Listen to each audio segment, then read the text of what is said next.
সম্প্রতি কলকাতায় মহাজাতি সদনে ললিত কলা তাদের ছাত্রছাত্রীদের নিয়ে বাৎসরিক সাংস্কৃতিক অনুষ্ঠানের আয়োজন করে। অনুষ্ঠানে সংস্থার সদস্যরা বিভিন্ন ধরনের সঙ্গীত পরিবেশনে তাদের প্রতিভা প্রমাণ করে।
আয়োজকদের পক্ষ থেকে জয়ন্ত সরকার জানালেন তাদের এই আয়োজনের কথা। আমাদের সঙ্গীত প্রতিষ্ঠান ললিত কলার জন্ম 1951 সালে, মানে আমার জন্মেরও প্রায় 4 বছর আগে। তারপরে সেটা ধীরে ধীরে বড় হয়েছে। এটা ছিল প্রথমে উত্তর কলকাতায় আইডিটলা অঞ্চলে, পরে সেটা দক্ষিণ কলকাতায় চলে আসে। এখানে অনেক গুণগুণী শিল্পীদের সঙ্গে তখনকার দিনে জড়িত ছিল যেমন আমার দাদু দুর্গা সেন, তারপরে অনিল বাগচি, অধীর বাগচি, এরা সব প্রতিষ্ঠানে ছিলেন। তারপরে এই স্কুলটা তিলে তিলে বড় হয়। আজকে আমাদের স্টুডেন্ট সংখ্যা প্রায় 1300, তার মধ্যে আজকে অন্তত 20-25 জন সারা পৃথিবীতে গান গেয়ে বেড়াচ্ছে। আমার সঙ্গে এই মুহূর্তে আছে আমার একজন সফল ছাত্রী অন্বেষা দত্ত। আমার বলার মতো সেরকম ভাষা নেই।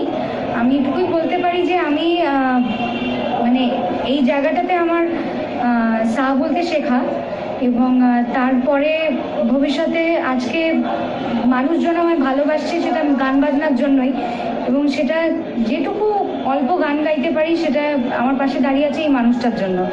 তো এর বেশি আমার ধৃষ্টতা নেই কিছু বলার। এবং ললিত কলার সঙ্গে মানে যদিও আজকাল নিয়মিত যেতে পারি না, কিন্তু আমার সবসময় ইচ্ছে করে যখন কলকাতা শহরে আসি তখন একবার দুবার অন্তত যাওয়ার আমার চেষ্টাটা থাকে আর কি, যাতে যেতে পারি। তো ললিত কলার সঙ্গে শুধু গুরুজি কেন, গুরু মার সঙ্গেও ছোটবেলা থেকেই ভীষণ একটা আমাদেরকে ভীষণ, শুধু আমি নয় সকল স্টুডেন্টসদেরই ভীষণ আদরে আমাদেরকে বড় করেছে। এবং ললিত কলার আরও ফ্লারিশ করুক এই শিক্ষা প্রতিষ্ঠান। এবং আমি খুব প্রাউড যে আমার গানের স্কুল আজকে এই জায়গায় এসছে এবং ভবিষ্যতে আরও বড় জায়গায় যেতে চলেছে, সেটা আমি দেখতে পাচ্ছি অলরেডি। এবং কিছু স্টুডেন্টসের যারা নতুন, যাদের সম্বন্ধে আমি জানি না অত বেশি, যাদের গান আজকে আমি শুনতে পাচ্ছি, শুনে I am feeling so proud for this kids.